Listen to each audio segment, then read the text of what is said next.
মাহে রমজানকে কদর করে। মাহে রমজানে একটা মাস গুনাহ ছেড়ে দেন, একটা মাস আল্লাহর বন্দিগিতে লেগে যান। ইফতার ইবাদত, সেহরি ইবাদত। সেহরি খাওয়ার সময় উঠে 2 রাকাত 4 রাকাত তাহাজ্জুদ নামাজ পড়ে আল্লাহর কাছে দোয়া করেন, ইবাদত। ইফতারের আগে দোয়া করেন। 5 ওয়াক্ত নামাজ জামাতের সাথে পড়েন। রাত্রিবেলা 20 রাকাত পূর্ণ তারাবি পড়বেন। তারাবি 20 রাকাতে, তারাবি 8 রাকাত হয় না। তারাবি 8 রাকাত বলতে কিছু নাই, 8 রাকাত হলো এটা তাহাজ্জুদ। হ্যাঁ, এই জন্য তারাবি 20 রাকাতে।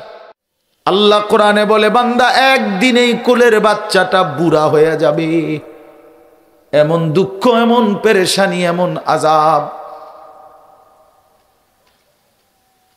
কিয়ামতের ময়দানে নাফরমান চিৎকার করবে, ইয়া লাইতানি লাম উতা কিতাবিয়া, হায় আফসোস আমার আমলনামা যদি আমার হাতে না দিত।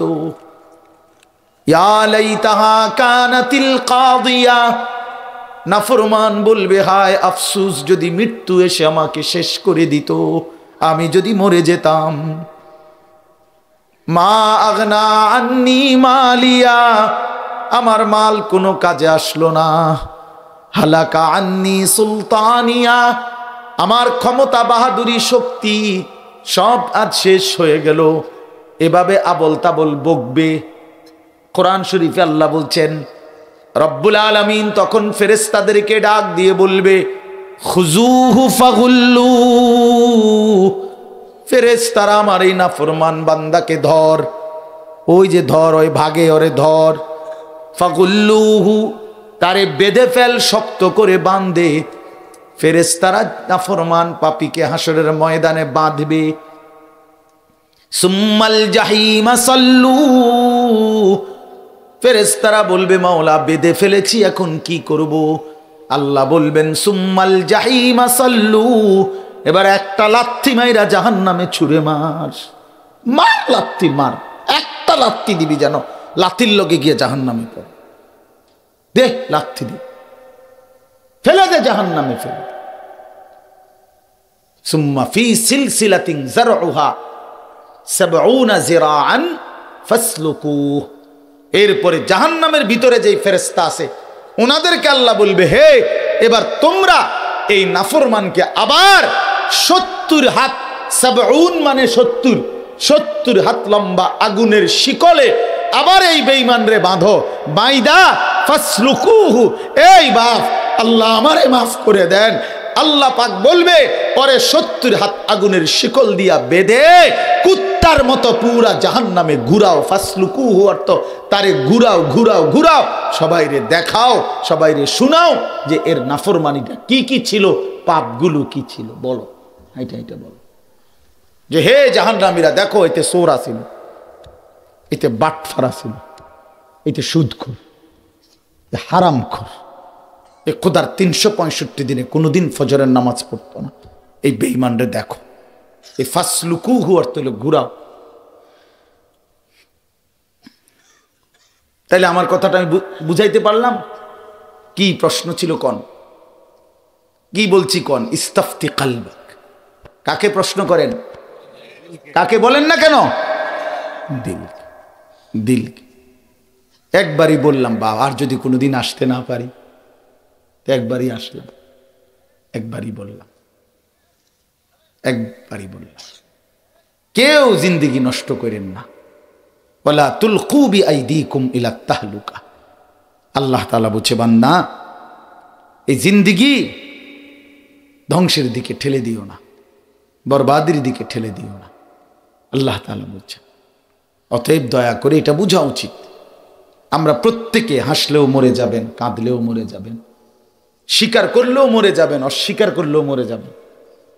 বুঝে থাকলেও মৃত্যু হবে, বুঝে না থাকলেও মৃত্যু হবে। বুঝেন নাই কথা? অট্টালিকায় যে লোকটা, সেও মরে যাবে। জীর্ণ কুঠির কুড়ে ঘরের লোকটাও মরে যাবে। জীবনে যে কোনোদিন সুখ দেখে নাই, সেও মৃত্যুবরণ করবে। জীবনে যে কোনোদিন দুঃখ দেখে নাই, সেও মরে যাবে। এ অনিবার্য বাস্তবতা, চিরন্তন সত্য। এটা অনিবার্য বাস্তবতা, মৃত্যুবরণ করতেই হবে। কিন্তু দোস্ত, নওজোয়ান, প্রিয় ভাই আমার, আমি হাত জোড় করে বলি, ভাই তুমি যদি মনে করো ভবিষ্যতে ঠিক হয়ে যাবা, 50 বছর বয়সে ঠিক হয়ে যাবা, ওই যে বললাম কোরআনের সবচেয়ে বড় কথা হলো আল্লাহ যদি অব্যাহত গুনার কারণে সিদ্ধান্ত নিয়ে নেয় যে তোরে আর আমি হেদায়েত দেব না, তখন কথা বুঝেন নাই? তখন আপনি তো ফিরতে চাইছেন, কিন্তু আল্লাহ ফায়সালা করে দিয়েছে এখন আর যে না, আমি আর তোমাকে ফিরাবো না। কোরআন শরীফে আছে ওমান ইউশাকিকির রাসূলা মিন বাদি মা তাবায়্যানা লাহুল হুদা ওয়া ইয়াত্তাবি' গায়রা সাবিলিল মুমিনিন নুওয়াল্লিহি মা তাওয়াল্লা।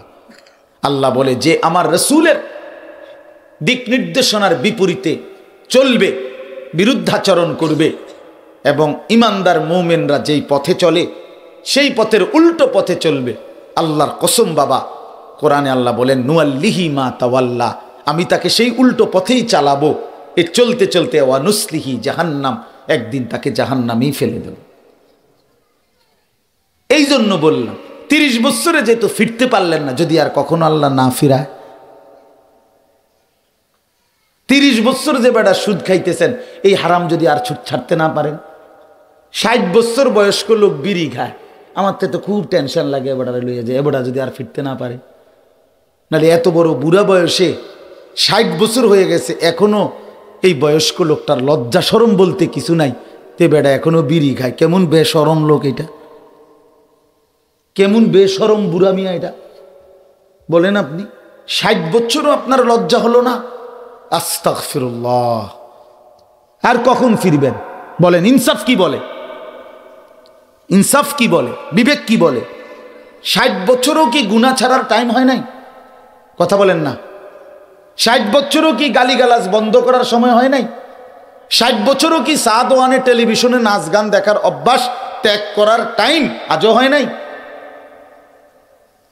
আজও হয়নি? কখন হবে তাইলে আমারে বলেন বাবা? আলাম ইয়ানি লিল্লাযীনা আমানু আন তাখশা কুলুবুহুম লিযিকরিল্লাহ। আল্লাহ বলে বান্দা আমার স্মরণ, আমার জিকির, আবার বন্দিগির জন্য তোমার দিলটা নরম হওয়ার সময় আজও হয়নি? আর সেজদা দিবা না তাইলে? হালাল আর খাইবা না? তোমার স্ত্রী আর পর্দা করবে না? তুমি ফজরের নামাজ তাইলে আর পড়তাই না? সিদ্ধান্ত নিয়ে ফেলছো এই বিড়ি সিগারেটে জীবন শেষ করে দিবা, চা দোকানের আড্ডাতেই জিন্দেগি শেষ করে দিবা, নারীর আড্ডা জুয়ার আড্ডায় জীবন শেষ। আল্লাহ আমাদেরকে বুঝ দান করেন, আল্লাহ তাআলা আমাদেরকে বিবেক দান করেন। নবী সাল্লাল্লাহু আলাইহি ওয়াসাল্লাম বলছেন ইজা সাররাতকা হাসানাতুকা ওয়া সাআতকা সাইয়্যাতুকা ফাআনতা মুমিন। নবী সাল্লাল্লাহু আলাইহি ওয়াসাল্লাম বলেন যখন নেক কাজ করিলে তোমার দিলে খুশি লাগে, যখন গুনাহ এবং আল্লাহর নাফরমানি করলে দিলে কষ্ট লাগে, আল্লাহর নবী বলেন তো ভাববা এখনো তুমি মুমিন, এখনো ঈমান আছে। কিন্তু যেদিন এর থেকে নিচে নেমে যাবে সেদিন মনে রাখো, ওই বাপ তোমরা এখন বাজতেছে রাতের 11:40, তো বুট খাইলে যদি রাত 11:40 ভাত খাইবে কোন দিন? হেই বেটা অপদার্থ কথা, বসে বসে রাতে কত রাত বুট খায় মানুষ, বেওকুফ।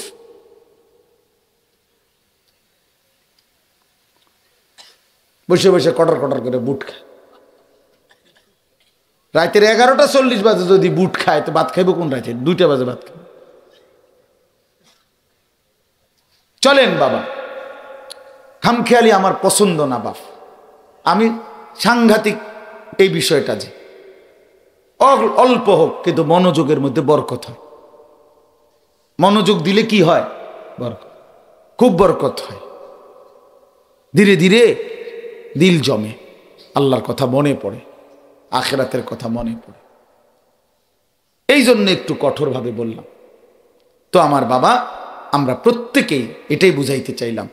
নবী সাল্লাল্লাহু আলাইহি সাল্লাম বলেন এর চেয়ে নিচে নামলে তো ঈমান কোথায় আছে?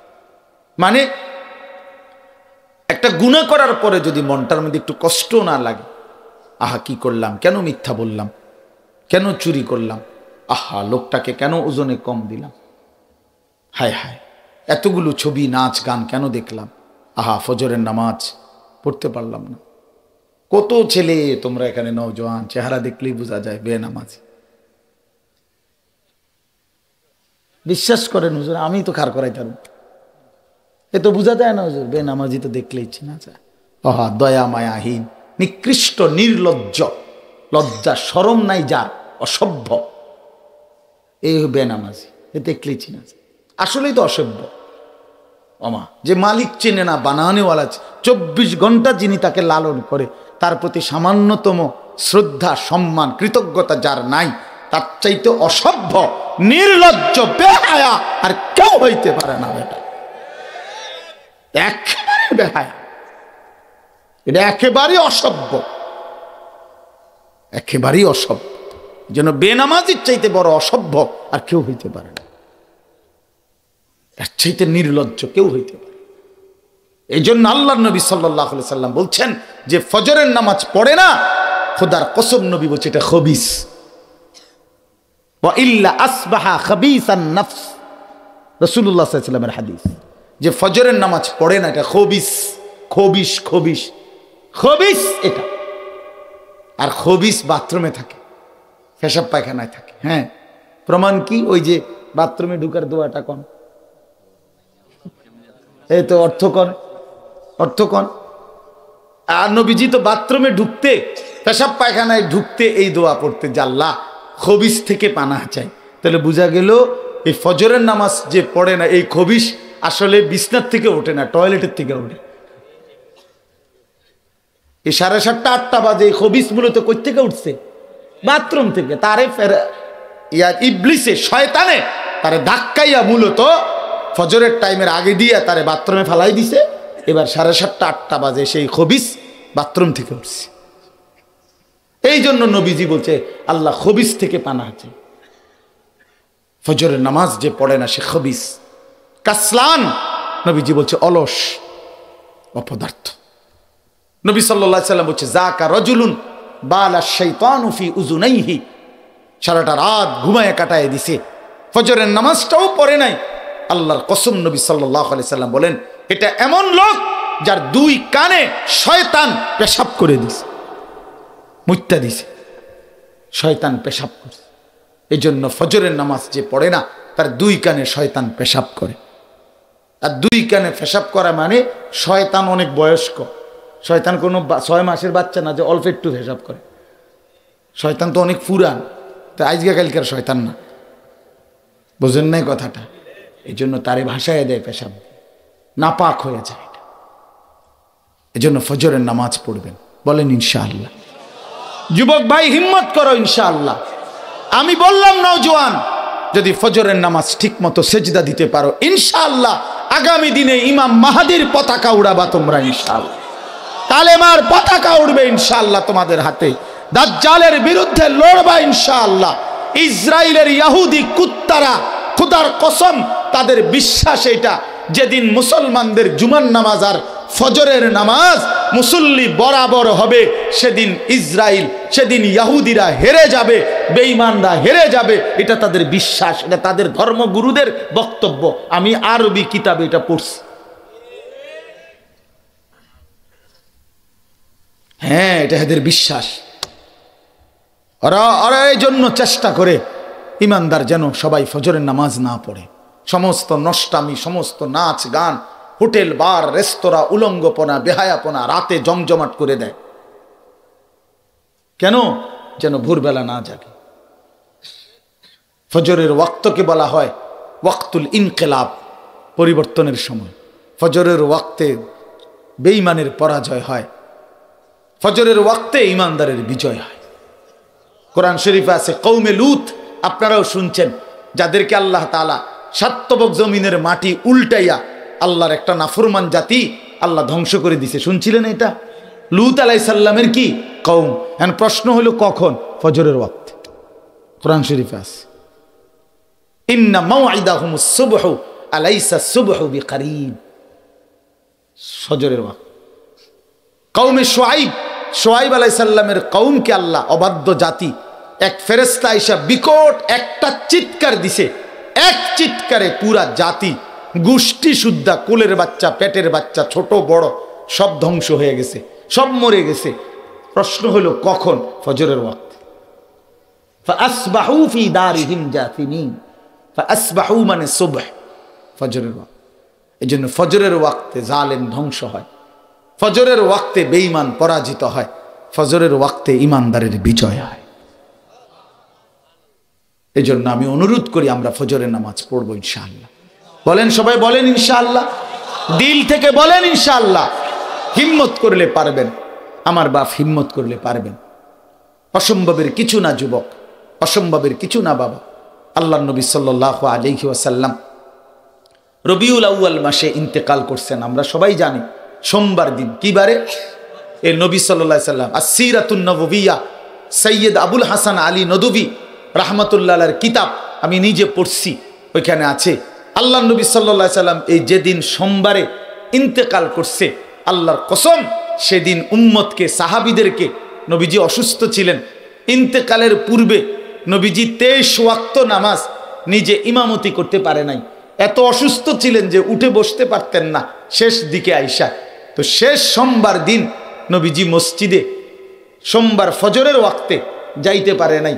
মসজিদের সাথেই নববীর পাশেই নবীজির হুজরা, তো হযরত আবু বকর সিদ্দিক রাদিয়াল্লাহু তাআলা আনহু ইমামতি করছে। সব সাহাবীরা যখন দাঁড়াইছে, আল্লাহর নবী ওনার স্ত্রী আম্মাজান আয়েশাকে বলছে, আয়েশা তুমি আমারে কনুইয়ের মধ্যে ঠেস দিয়া আমারে বসাও, আর আমার হুজরার পর্দা সরাও, আমি আমার উম্মতের নামাজ দেখব। আল্লাহর কসম, আম্মাজান আয়েশা পর্দা সরায় দিছে এবং নবীজিকে ঠেস দিয়া, হেলান দিয়া বসাইছে। বসাইবার পরে আল্লাহর নবী সাল্লাল্লাহু আলাইহি সাল্লাম যখন দেখছে ফজরের ওয়াক্তে সোমবার দিন পুরা মসজিদ ভরা, পুরা মসজিদ ভরা। এই যে আমি খুব, আমার কাছে অস্থিরতা ছিল যে ভাইদের আপনাদের মাহফিলের আপনাদেরকে আইসা দেইখা এতটা বিপুল পরিমাণ উপস্থিতি, সত্যি কথা হলো দিল খুশ হয়ে গেছে যে মাশাআল্লাহ এই পরিমাণ মুসলমান আল্লাহ পাকের মহব্বত নিয়ে বসে আছে। তাই রাসূলুল্লাহ সাল্লাল্লাহু আলাইহি ওয়াসাল্লাম ফজরের ওয়াক্তে এরকম পুরা মসজিদে নববীর মধ্যে সাহাবীদেরকে দেখছে ভরপুর। হযরত আবু বকর ইমামতি করছে, কসম আল্লাহর ওই কিতাবে লিখছে, নবীজি তখন চোখের পানি ফেলে দিছে, চোখের পানি ফেলে বলছে, আয়েশা আমার 23 বছরের মেহনত সার্থক। আয়েশা, গত 23টা বছর আমি তায়েফের পাথরের আঘাত সয়েছি, উহুদে দান দান শহীদ করেছি, আমি ক্ষুধার কষ্টে পেটে 2টা পাথর ভাঙছি, আমি আমার সারা রাত উম্মতের জন্য চোখের পানি ফেলে ফজরের আজান পর্যন্ত আমি কাঁদছি এক দাঁড়ানোতে। হাত্তা তাওয়াররামাত কাদামাহু, নবীজির স্ত্রী বলেন নবীজির পাওটা ফুলে ফুলে যাইতো কাঁদতে কাঁদতে, দাঁড়ায় থাকতে থাকতে। এত কষ্ট, এত কান্না, এত চোখের পানি, এত রক্ত, এত ক্ষুধার কষ্ট। আয়েশা আমি গত 23 বছর সয়েছি, বিনিময়ে আজ আমি আমার উম্মতকে ফজরের নামাজে মসজিদ ভরা দেখে আমার দিল খুশি হয়ে গেছে। আয়েশা আমি তৃপ্ত, আমি খুশি। এরপরেই তারিখে আছে, এরপরেই নবীজি বলছে আল্লাহুম্মা রাফিকাল আ'লা, আয় মাওলা আমি আপনি বন্ধুর কাছেই এবার যেতে চাই, আর আমার কোনো আপত্তি নাই। সেদিন নবীজি জোহরের আগে সূর্য পশ্চিম দিকে হেলবার মুহূর্তে আল্লাহ রাসূল সাল্লাল্লাহু আলাইহি ওয়াসাল্লাম ইন্তেকাল করছে। এজন্য নবীজি উম্মতকে শেষ দেখছেন কোন নামাজে? বলে না ভাইয়া, শেষ মুচকি হাসি দিছেন কোন নামাজে? সেই উম্মত যখন বছরের পর বছর, দিনের পর দিন ফজরের নামাজ না পড়ে ওই আমল নামাটা নিয়ে যখন নবীজির সামনে পেশ করবি, ইয়া রাসূলুল্লাহ এই যে আমি আনিসুর রহমান, আমার আমল নামা, আমার জন্য আপনি একটু সুপারিশ করেন আজ হাসরের মাঠে। আল্লাহ নবী সাল্লাল্লাহু আলাইহি সাল্লাম যখন দেখবে পৃষ্ঠার পর পৃষ্ঠা কোনো ফজরের নামাজ নাই, নবী সাল্লাল্লাহু আলাইহি সাল্লাম বলবেন, উম্মত তুমি আমার শেষ হাসিটুকুর মূল্য দিলা না, তুমি আমার শেষ চোখের পানির মূল্যটাও দিলা না, আমার তায়েফের রক্ত ভুলে গেলা, আমার উহুদের দান দান শহীদ করা রক্ত ভুলে গেলা, আমার পেটে পাথর বাঁধা কষ্ট ভুলে গেলা। একবারও শুনো নাই আমারে কি পরিমাণ পাথর মারছে, আমি কি পরিমাণ রক্ত ঝরাইছি, তুমি শোনো নাই উম্মত? বিনিময়ে এটা কি আমল নামা নিয়ে আসলা? ফজরের নামাজ কই? 30 বছর আখিরি নবীর উম্মত 30 বছর সুদ খায়, শ্রেষ্ঠ নবীর উম্মত 30 বছর হারাম করে, তুমি আমার উম্মত? এত বড় বেইজ্জতি আমারে কেমনে করলা উম্মত? আমি শ্রেষ্ঠ নবীর শ্রেষ্ঠ উম্মত, এই কথা বলে আমি আমার আল্লাহর সামনে এই আমল নামা কেমনে দেখাবো? কেমনে দেখাবো? এই জন্য বাপ, আপনাদের কাছে আমার অনুরোধ, আমার এই আয়াতটা পড়ার উদ্দেশ্য এটাই বলা।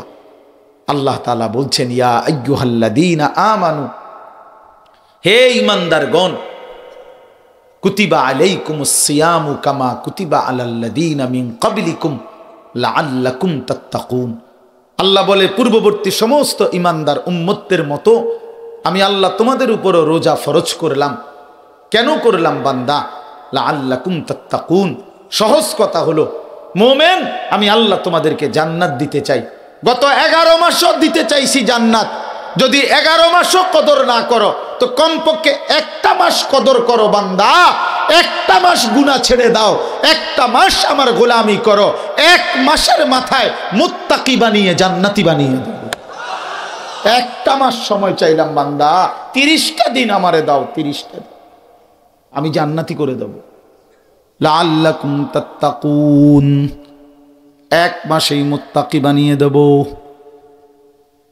এক মাসেই। উইদ্দাত লিল মুত্তাকিন।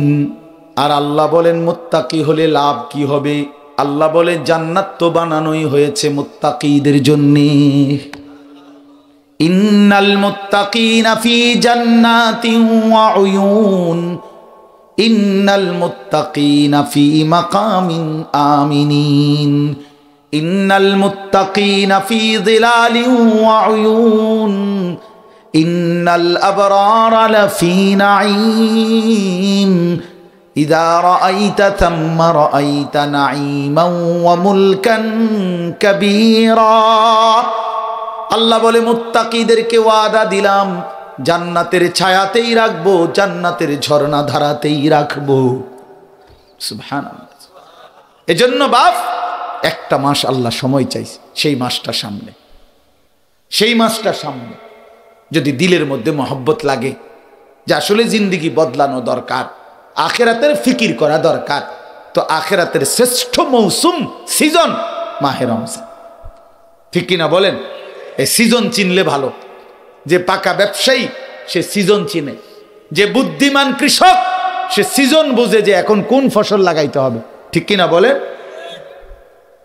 ব্যবসায়ী বুঝে এখন কোন পণ্য উঠাইলে বেচা কিনা ভালো হবে, এটা সিজন চিনতে হয়। সিজন হইল কাপড় চোপড়ের, আপনি দোয়ানে উঠাইছেন গরু ছাগল, ওই বুনিটা কথার কথায়, অর্থাৎ বুঝাইলাম সিজন চিনেন। অতএব এতটুকুই কথা। আমি মূলত লম্বা তাফসীর করা আমার মাকসাদ না, যেহেতু আমি দেরি করে ফেলছি। তো আমার মূল উদ্দেশ্য আপনাদের কাছে এটা বলা যে, 1 নম্বর তো বললাম যে নিজের জীবনের উপরে আত্ম উপলব্ধি, নিজেকে নিয়ে ভাববেন যে আসলে আমি, রাসূলুল্লাহ সাল্লাল্লাহু আলাইহি সাল্লাম বলছেন, কুনু আবনা আল আখিরাহ ওয়ালা তাকুনু আবনা আদ দুনিয়া। বলছে উম্মত, আখিরাতের সন্তান হইও, দুনিয়ার সন্তান হইও না। লোকে যেন না বলে দুনিয়াদার, লোকে যেন না বলে মদখোর, লোকে যেন না বলে সুদখোর, লোকে যেন না বলে হারামখোর, লোকে যেন না বলে দুনিয়াদার। দুনিয়ার পরিচয়ে পরিচিত হইও না। লোকে যেন বলে দিনদার, লোকে যেন বলে নেককার, লোকে যেন বলে ইমানদার, লোকে যেন বলে সেজদাওয়ালা, লোকে যেন বলে জিকিরওয়ালা, লোকে যেন বলে তেলাওয়াতওয়ালা, লোকে যেন বলে বন্দিগিওয়ালা, লোকে যেন বলে আল্লাহওয়ালা। আল্লাহ আখিরাতের পরিচয়ে কি হও? পরিচিত হও। দুনিয়ার পরিচয়ে পরিচিত হইও না, হইও না। ফাইন্নাল ইয়াউমা আমালুন ওয়ালা হিসাব ওয়া গাদান হিসাবুন ওয়ালা আমাল। নবীজি বলেন, আজকের দুনিয়ায় আমলের সুযোগ আছে, হিসাব হচ্ছে না। আখিরাতে শুধু হিসাব হবে, আমলের সুযোগ হবে না। হবে? হবে। অতএব আমরা যদি ইনসাফ করি, বিবেক দিয়ে ভাবি, দিল দিয়ে ভাবি, আমাদের জীবন পরিবর্তনের একটা কার্যকর সুযোগ মাহে রমজান। ঠিক কি না বলেন? হ্যাঁ যুবক ভাই, তোমাদের জন্য কথা। আল্লাহ নবী সাল্লাল্লাহু আলাইহি ওয়াসাল্লাম বলছেন, ফা ইন্না সাওমা লাহু বিজাউন। যৌন চাহিদা, লজ্জাস্থানের চাহিদা, নারীর আসক্তি, এই নারী ছবি, অশ্লীলতা, বেহায়াপনার যে আসক্তি দিলের মধ্যে, এটা যদি কেউ নিয়ন্ত্রণ করতে চায়, এটা যদি নিজেকে কন্ট্রোল করতে চায়, তো আল্লাহ নবী সাল্লাল্লাহু আলাইহি সাল্লাম একটা কার্যকর ঔষধ বলছেন সেটা হচ্ছে রোজা। সেটা কি? এটা নববী প্রেসক্রিপশন, এটা রাসূলুল্লাহ সাল্লাল্লাহু আলাইহি সাল্লামের প্রেসক্রিপশন। এজন্য কিশোর নওজোয়ান সবাই মিলে মাহে রমজানকে কদর করে। মাহে রমজানে একটা মাস গুনাহ ছেড়ে দেন, একটা মাস আল্লাহর বন্দিগিতে লেগে যান। ইফতার ইবাদত, সেহরি ইবাদত, সেহরি খাওয়ার সময় উঠে 2 রাকাত 4 রাকাত তাহাজ্জুদ নামাজ পড়ে আল্লাহর কাছে দোয়া করেন, ইবাদত। ইফতারের আগে দোয়া করেন, 5 ওয়াক্ত নামাজ জামাতের সাথে পড়েন। রাত্রিবেলা 20 রাকাত পূর্ণ তারাবি পড়বেন। তারাবি 20 রাকাতে, তারাবি 8 রাকাত হয় না। তারাবি 8 রাকাত বলতে কিছু নাই, 8 রাকাত হলো এটা তাহাজ্জুদ। হ্যাঁ, এই জন্য তারাবি 20 রাকাতে, 20 রাকাত পূর্ণ তারাবি পড়েন। এরপরে আপনার সারাদিনে আল্লাহর জিকির, কোরআনুল কারীমের তেলাওয়াত করেন। গুনাহ থেকে মুক্ত হন। চুরি, ডাকাতি, সুদ, ঘুষ, ওজনে কম দেওয়া, হারাম উপার্জন করা, মিথ্যা, যুবক নারী, ছবি, মোবাইলের অশ্লীলতা, এটা ছেড়ে দাও বাপ। একটা মাস যদি ইনশাআল্লাহ কদর করতে পারি আমরা মাহে রমজান, তো আল্লাহ তাআলা বলছে তোমাকে আমি মুত্তাকি বানিয়ে দেব। ইমানদার তো তুমি আসোই, এবার তোমারে তাকওয়া দেব।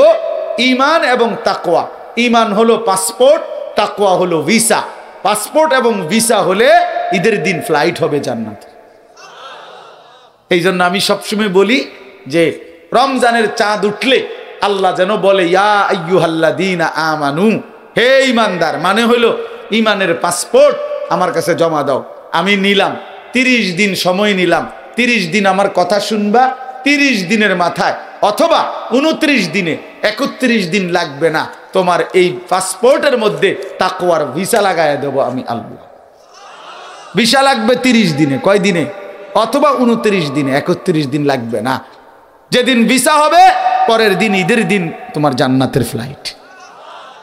এই জন্য হাদিসে আছে ঈদের দিন আল্লাহ ফেরেশতাদেরকে সাক্ষী রেখে বলে, তোমাদেরকে সাক্ষী রেখে বললাম গত একটা মাস আমার বান্দা যারা তাদের আমার হুকুমের হক আদায় করছে, আমি আজকে তাদেরকে পূর্ণ পারিশ্রমিক দিতে চাই যে আমি তাদেরকে পুরা মাফ করে দিলাম। পুরা মাফ, পুরা মাফ। এই জন্য ঈদের দিন ফেরেশতারা ওই নেককার দিনদার গুনাহ থেকে মুক্ত থেকে রমজান আদায় করছে যেই বান্দা, তাকে ডাক দিয়ে বলে ইয়া আইয়ুহান নাস ইন্নাল্লাহা কাদ গাফারা লাকুম, হে লোক সকল, আমরা আল্লাহর কাছে এইমাত্র নিজ কানে শুনে আসছি আল্লাহ তোমাদেরকে পুরা মাফ করে দিয়েছে। ফারজিউ রাশিদিনা ইলা রিহালিকুম, খুশি খুশি চিত্তে ঘরে ফিরে যাও, তোমরা মাফ। এই জন্য আমরা ইনশাআল্লাহ মাহে রমজানকে কদর করবেন তো ইনশাআল্লাহ, বলেন ইনশাআল্লাহ। আল্লাহ তাআলা আমাদেরকে তৌফিক দান করেন, হালাল হারামের পার্থক্য মেনে চলেন। বয়স্ক বাবা আপনাদেরকে বলি, স্ত্রী সন্তান ছেলে মেয়ের নামাজের ফিকির করেন, আখেরাতের ফিকির করেন। এটাই মুসলমানের প্রথম ডিউটি। দুনিয়া পুরা না মিললেও চলবে। সোফা যদি বানাইয়া দিয়া যাইতে নাও পারেন, অসুবিধা হতে পারেন, আপনার ফুতে বানাইব। বিল্ডিংয়ের ছাদ যদি করে দিয়ে নাও যাইতে পারেন, অসুবিধা নাই, এটা ছেলেতে করতে পারবে। কাজে বউ বাচ্চার ঘর সংসার, বাজার, খাট পালং, সোফা ফার্নিচার মূল ডিউটি না। মূল ডিউটি তাদের ঈমান, তাদের সেজদা, তাদের আখিরাত, আর তাদের আখিরাত। আর কিশোর নওজোয়ান ভাই, তোমাদের কাছে অনুরোধ, নিজের জীবনকে কদর কইরো বাপ। নষ্ট হইও না, চরিত্রহীন হইও না। তুমি নষ্ট হয়ে গেলে পৃথিবী তোমার জন্য থাইমা যাবে না। তোমার যেদিন মৃত্যু হবে দোস্ত, এই স্বার্থপর দুনিয়া, সেদিন সবাই নিজ নিজ কর্ম করেই যাবে, কেউ তোমার লেগে থামবে না। ও বড় স্বার্থপর এই দুনিয়া বন্ধু। সামনের সিএনজি অ্যাক্সিডেন্ট করে মনে করেন 3 জন মরে গেছে লাশ, পিছনের গাড়িগুলো কেউ থামে না, সবাই চিৎকার চেঁচামেচি করে রাস্তা ক্লিয়ার করো। আরে ভাই মরে গেছে তো এখানে 3 জন, আরে বেটা বললে মরুক বেটা, রাস্তা সাইড করো। আটকে রাস্তা আটকাইছে কেন? হায় হায়, স্বার্থপর এই দুনিয়া, স্বার্থপর এই দুনিয়া। কেউ থামে না, কেউ থামে না। আমি যেদিন মরবো সেদিনও পৃথিবীতে রোদ উঠবে, বৃষ্টি উঠবে, হবে আলো উঠবে, অন্ধকার হবে, সব থাকবে, আমি থাকবো না। এই জন্য আমরা প্রত্যেকেই মৃত্যুর আগে আগেই কবরের প্রস্তুতি নেই, ঠিক আছে ইনশাআল্লাহ। আল্লাহ তাআলা আমাদের নওজোয়ানদেরকে তৌফিক দান করেন। আজকের এই তাফসীরুল কোরআন মাহফিল 3 দিনের এই বর্ণাঢ্য আয়োজনে যতজন যতভাবে অংশগ্রহণ করেছেন, সহযোগিতা করেছেন, ভালোবাসা দিয়েছেন, বুদ্ধি দিয়েছেন, পরামর্শ দিয়েছেন, সব কিছু আল্লাহ তাআলা কবুল করেন। যত আলেমে দিন ও আয়েজ হযরতগণ কথা বলেছেন, আল্লাহ তাআলা পেছনের সবগুলো কথায় বরকত দান করেন।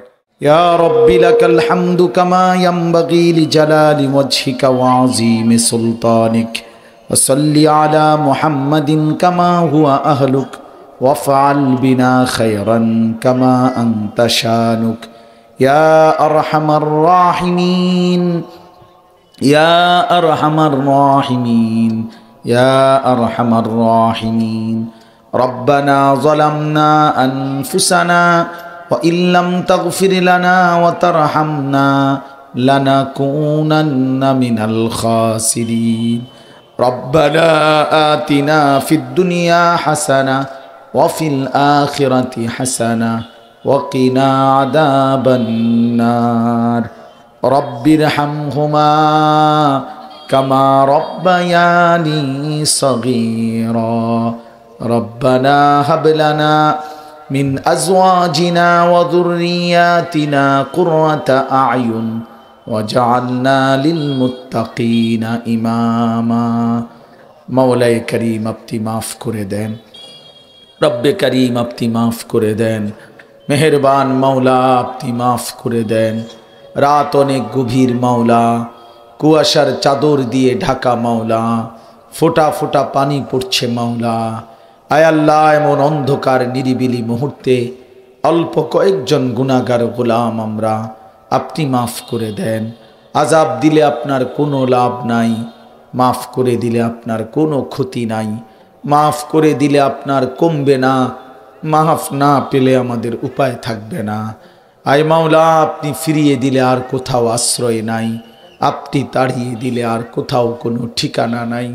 আয় আল্লাহ, আপনি মাফ করে দেন, পিছনের অন্ধকার জিন্দেগি মাফ করে দেন, আগামী জীবন সুন্দর করে দেন, ঈমান আমলের দৌলত দান করেন, ইজ্জত আফিয়ত দান করেন, তাকওয়া তাহারত দান করেন, হিম্মত ইস্তেকামত দান করেন, দ্বীনের উপরে থাকার চলার তৌফিক দান করেন, সেজদাওয়ালা কপাল বানিয়ে দেন, কাঁদনেওয়ালা চোখ বানিয়ে দেন, সিকিরওয়ালা জবান বানিয়ে দেন, মোহাব্বতওয়ালা দিল বানিয়ে দেন, বন্দিগিওয়ালা জীবন বানিয়ে দেন, সুন্নতওয়ালা জীবন বানিয়ে দেন।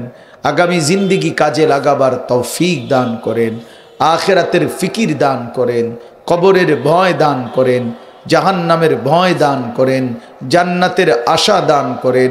সমস্ত কবরবাসীদেরকে মাফ করে দেন, কিয়ামত পর্যন্ত কবরের আযাব মাফ করে দেন, কবরগুলোকে জান্নাতের টুকরা বানিয়ে দেন, আপনার নূরে রহমত দ্বারা ভরপুর করে দেন। আল্লাহ, আমরা যারা বেঁচে আছি আমাদের হায়াত আপনি দামি করে দেন, কদর করবার তৌফিক দান করেন। বয়স্ক বাবা চাচা মুরব্বীদেরকে আরও বেশি নেক আমলের তৌফিক দান করেন, মা বোনদেরকে পর্দা পুশিদা দান করেন, আবেদা সালেহা হিসাবে কবুল করে নেন, মা ফাতেমা রাবেয়া বসরিয়ার মতো বানিয়ে দেন। আয় আল্লাহ, আমার কিশোর তরুণ নওজোয়ান আল্লাহ যুবকদেরকে আল্লাহ আপনি ফিরায়া দেন, আখিরাতের দিকে ফিরিয়ে দেন, সেজদাওয়ালা কপাল বানিয়ে দেন। আয় আল্লাহ, প্রতিটা যুবকের জিন্দেগি সুন্দর করে দেন, আখলাক সুন্দর করে দেন, আগামীর পৃথিবীর জন্য কবুল করে নেন, আগামীর ইসলামের পতাকার জন্য কবুল করে নেন। আয় আল্লাহ, যেই যুব সমাজের উদ্যোগে এই মাহফিল, আল্লাহ তাদেরকে ভরপুর কবুল করে নেন, ভরপুর কবুল করে নেন। আল্লাহ, যে যেভাবে সহযোগিতা করেছে, অংশগ্রহণ করেছে, টাকা পয়সা বুদ্ধি পরামর্শ আন্তরিকতা সমস্ত খেদমত মেহনত ফিকির আপনি কবুল করে নেন। এক বিন্দু সহযোগিতা যার ছিল তাকেও আপনি উত্তম বিনিময় দান করেন, প্রতিটা ভালোবাসার বিনিময় আপনি দান করেন। আয় আল্লাহ, মাহফিলখানা কায়েম দায়েম করে দেন। 3 দিনের এই সমস্ত আয়োজনের মধ্যে আপনি বরকত দান করেন, সমস্ত ওলামা হযরতদের কথার উপরে উম্মতকে আমল করার তৌফিক দান করেন। আয় আল্লাহ, আগামী দিনেও এই মাহফিলখানা কায়েম দায়েম করে দেন।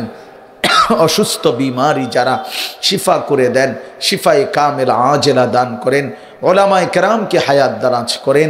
আল্লাহ, আমাদের সকলকে কবুল আর মনসুর করে নেন, প্রত্যেকের নেক মাকসাদ আপনি পূরণ করে দেন, প্রত্যেকের নেক তামান্না আপনি পূরণ করে দেন। গোটা বাংলাদেশকে নিরাপদ করে দেন, গোটা পৃথিবীর মজলুম মুসলমানকে বিজয় দান করেন, ফিলিস্তিন গাজার বিজয় দান করেন, ইসরায়েলের ইহুদি বেঈমানদেরকে ধ্বংস করে দেন। আল্লাহ মোমেনের বিজয় দান করেন, মুজাহিদিনদের বিজয় দান করেন। আল্লাহ আমাদের সবাইকে কবুল আর মনসুর করে নেন। রব্বির হামহুমা কামা রব্বায়ানি সগীরা। আয় আল্লাহ, আখিরি ফরিয়াদ মাহে রমজান পর্যন্ত হায়াত ভিক্ষা দান করেন। রমজান দেখা যায় মাওলা, এত কাছে এনে তরি ডুবায়েন না মাওলা, এত কাছে এনে কবরে নিয়েন না মাওলা। মাহে রমজান পর্যন্ত হায়াত ভিক্ষা দান করেন, রমজানকে কদর করার তৌফিক দান করেন। আল্লাহুম্মা বারিক লানা ফি রজব ওয়া শাবান ওয়া বাল্লিগনা রমাদান ওয়া বাল্লিগনা রমাদান ওয়া বাল্লিগনা রমাদান। রব্বির হামহুমা কামা রব্বায়ানি সগীরা। সুবহানা রাব্বিকা রব্বিল ইজ্জাতি আম্মা ইয়াসিফুন ওয়া সালামুন আলাল মুরসালিন ওয়ালহামদুলিল্লাহি রাব্বিল আলামিন।